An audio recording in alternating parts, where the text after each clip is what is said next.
Okay, so welcome back to the deep dive. And today, we're going to be looking up some stuff you sent us. All right. And it has to do with this, the Forged Act, Yeah. specifically Section 501. Okay. And we kind of want to just like go through this recommendation and figure out like how to prepare for this, how to implement it, and how to, yeah, just like basically understand it, I guess. Yeah, I think that's a good goal, and it is one part of a bigger series Right. that we're doing on the Forge Act. Right. So this one is Section 501, Review of Structure of the Budget and Appropriations for Funding of Defense Acquisition Programs. Okay. So basically it's saying that the Secretary of Defense has to like look at how the DoD does its budget and its appropriations to try and figure out how to make program management simpler, how to group similar budget items together, and how to line these up with the portfolio managers. Right. And all this has to be like written up in a report in 1 year.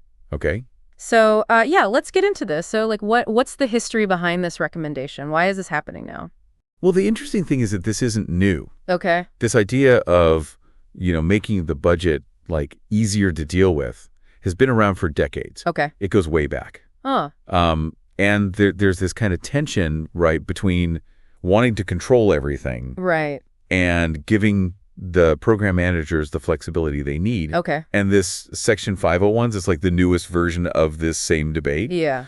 But, maybe this time we've learned from the past mistakes. So, like, right after World War II, budgets were real simple, real broad. Okay. Then as time went on, they got more and more detailed. Right. To try and make sure things were being spent. Okay. Yeah, that makes sense. You got to keep track of the money. Right. And by the 80s, the GAO was already saying that all this detail was causing problems. Really? Yeah, all these little budget lines made it hard to see the big picture. Hard for the program managers to, like, figure out where to put their money. Makes sense. Then in the 90s, analogies from, like, chrisreports.congress.gov said there was this disconnect Okay. between the budget and what was actually needed, like, on the ground. Right. Like, right. the budget wasn't matching up with the actual needs of the military. Okay. And people saw that as a problem. It slowed things down, made it harder to innovate. So wait, so wanting all that detail like backfired? Yep, sometimes it does. Huh. And then by the 2000s, the Defense Science Board and people in the defense innovation world, like those at innovation.defense.gov, they all started saying we need to make funding more streamlined. Okay. So we can keep up with how fast things change, especially in warfare. Right. So all that was like the groundwork. Okay. But the thing that really pushed Section 501 was the 2022 Commission on PPBE Reform that's Planning, Programming, Budgeting, and Execution Reform. Right. Their findings showed that the budget system was still a mess. And that led to Senator Wicker putting this Section 501 into S.5618 back on December 19th, 2024. Okay, so this has been a long time coming. Yeah, it has. So for our listeners out there, what are the good things that could come from this review? What's in it for them? It's all about changing how we think about the budget. Really, Okay. Section 501. It wants 5 main things to happen. First, it wants to make program management simpler Okay, how so?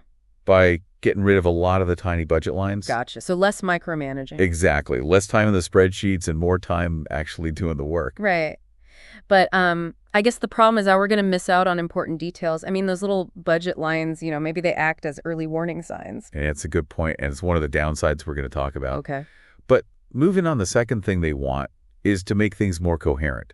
They want to take all the programs that are related and put them into one big budget item. Okay. So instead of funding little pieces of a big project separately, they'd all be funded together. So a more holistic approach. Exactly. Okay. The third thing is they want to align the funding with the portfolio managers. Okay, so the people in charge of the big picture. Right. The people who are responsible for a whole set of programs, Yeah. they would have more control over the money. Okay, makes sense. So the people who know the strategy can actually control the resources. That's the idea. Okay, I like it. The fourth thing is they want to update the budget structure.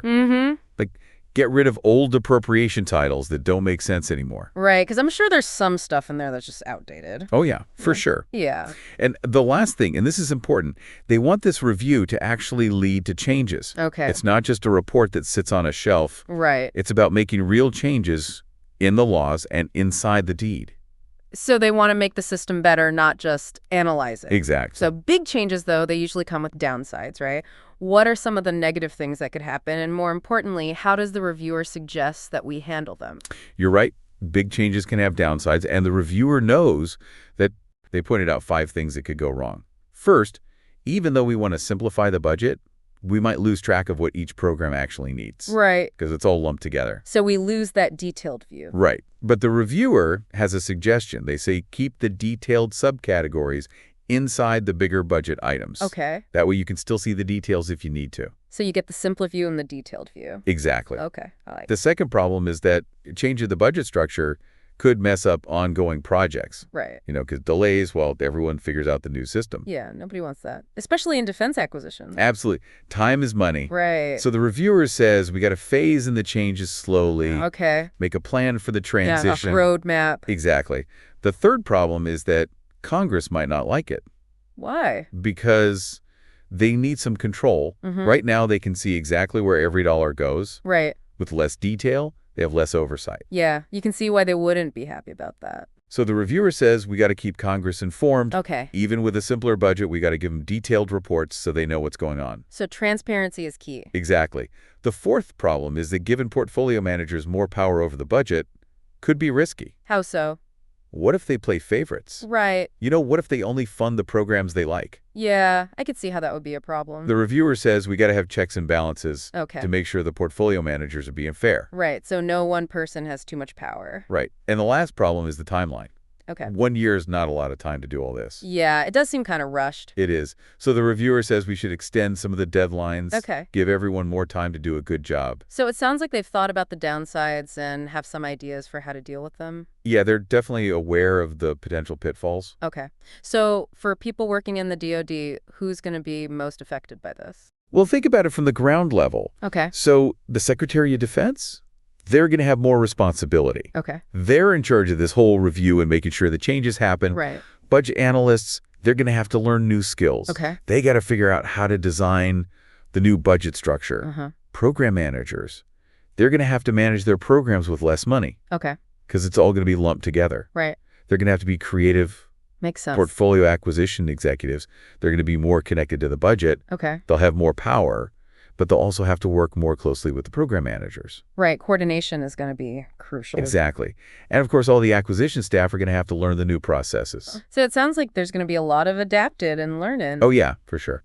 Okay. So naturally, who do you think's going to push back on these changes? Well, you got to think about who's going to lose something. Okay. Like Congress, for example, they might not like it because they lose control. Right. And program managers might not like it because they lose some flexibility.